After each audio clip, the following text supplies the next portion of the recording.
किसी ने क्या खूब कहा है, हमारा स्वास्थ्य सबसे बड़ी दौलत है। इसका एहसास हमें तब होता है जब हम इसे खो देते हैं। नमस्कार दोस्तों, मेरा नाम प्रेम प्रकाश पांडे है। आज अपने चैनल पर एक नई बेहतरीन मोटिवेशनल स्टोरी लेकर के आया हूँ। आज की स्टोरी से हम सीखेंगे कि जीवन को चलाने का वाहन क्या है, और वो भी एक बहुत अमीर और सफल व्यक्ति से। उसको एक कॉरपोरेट के ट्रेनर ने इस स्टोरी को शेयर किया, जो कि आज हम आप उसको सुनाने वाले हैं। तो चलिए सुनते हैं यह स्टोरी, जिसका शीर्षक है जिंदगी का वाहन क्या है। मैं किसी ऑफिस काम के लिए फ्लाइट से बंगलौर से मुंबई जा रहा था। यह विमान का इकोनॉमिक क्लास था। जैसे ही मैं प्लेन में चढ़ा, मैंने अपना हैंडबैग ओवरहेड केबिन में रख दिया और अपनी सीट पर बैठ गया। जब अपनी सीट बेल्ट लगा कर रहा था तो मैंने एक सज्जन को देखा, जिनकी आयु शायद 60-70 साल के आसपास रही होगी। वह खिड़की की सीट पर मेरे बगल में ही बैठे थे। अगले दिन मुंबई में मेरा एक प्रेजेंटेशन था, इसलिए मैंने अपने कागजात निकाले और अंतिम तैयारी में उनको पढ़ने लगा। लगभग 15-20 मिनट के बाद जब मैं अपना काम कर चुका था, मैंने दस्तावेज को वापस बैग में सुरक्षित रूप से रख दिया और खिड़की से बाहर देखने लगा। मैंने बड़ी लापरवाही भरी निगाह से अपने बगल में बैठे उस व्यक्ति के चेहरे की ओर देखा। अचानक मेरे दिमाग में आया कि इस आदमी को मैंने पहले कहीं देखा है। मैं शायद याद करने की कोशिश में बार बार उन्हें देख रहा था।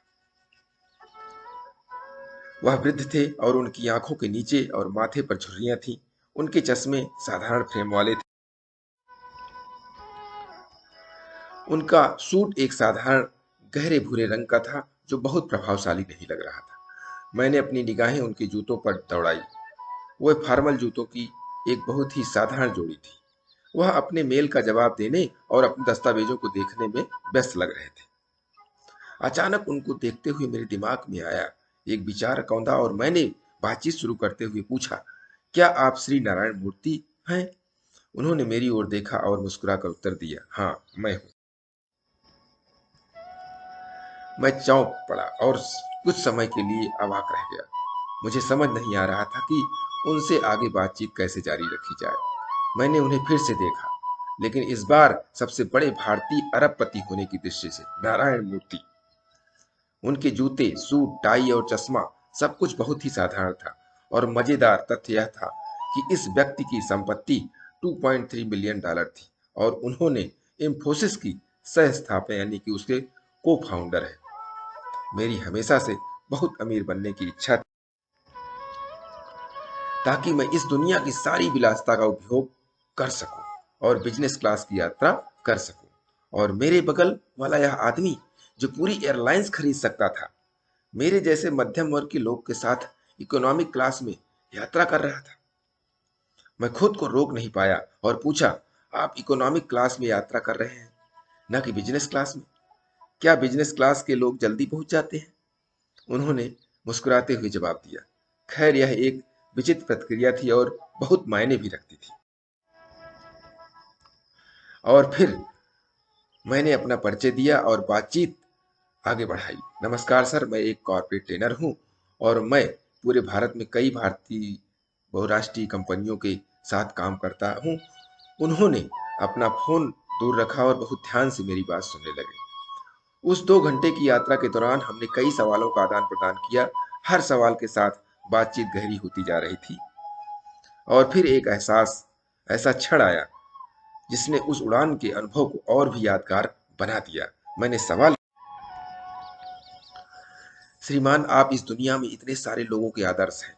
आप अपने जीवन में महान निर्णय लेने के लिए जाने जाते हैं, लेकिन क्या आपको किसी बात का पछतावा है?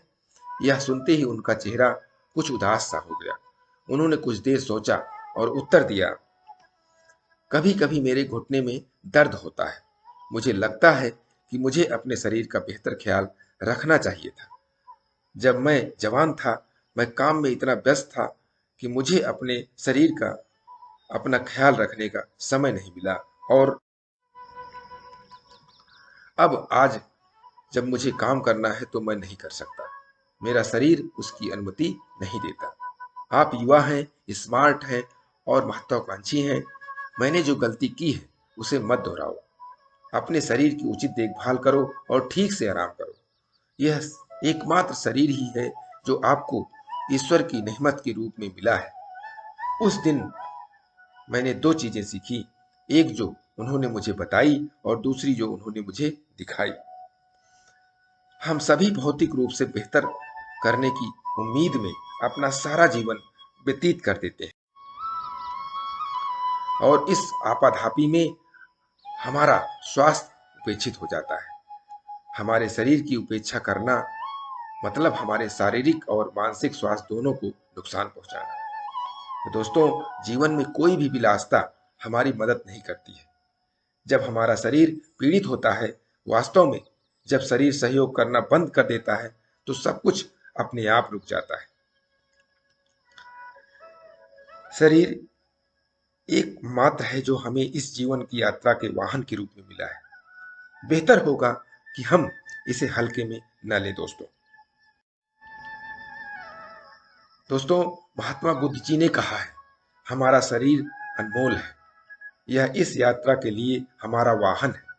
इसके साथ सावधानी से व्यवहार करें। दोस्तों, इस छोटी सी स्टोरी में श्री नारायण मूर्ति जी, जो कि इन्फोसिस के को फाउंडर है, बहुत बड़े आदमी हैं, अमीर हैं, उन्होंने इस बात को बताया हमें कि स्वास्थ्य ही हमारा जीवन है। तो हमें भी अपने स्वास्थ्य पर विशेष ध्यान रखना चाहिए। हर काम करिए, सब कुछ करिए, मेहनत करिए, पैसा कमाइए, लेकिन आप अपने शरीर का भी ध्यान रखें। 24 घंटे में आधे घंटे अपने शरीर को अवश्य दें अपने स्वास्थ्य के लिए। तभी आप अपने जीवन में कमाई हुई दौलत का आनंद उठा पाएंगे। इसके लिए प्रतिदिन सुबह 5:30 बजे एक नई कहानी, एक नई उमंग से दिन की शुरुआत करें। तब तक के लिए छोटों से मिले प्यार और बड़ों से मिले आशीर्वाद और भगवान के सहारे के साथ यही कहूँगा कि काम तो सभी करते हैं, पर काम करो कुछ ऐसा कि उदाहरण बन जाए। ये स्टोरी आपको अच्छी लगी तो लाइक कर दीजिए, शेयर कीजिए अपने मित्रों में और कमेंट्स करिए। और चैनल को अभी तक सब्सक्राइब नहीं किया, सब्सक्राइब कर लीजिए और नई नई बेहतरीन मोटिवेशनल स्टोरी पाने के लिए प्रेस बेल आइकन।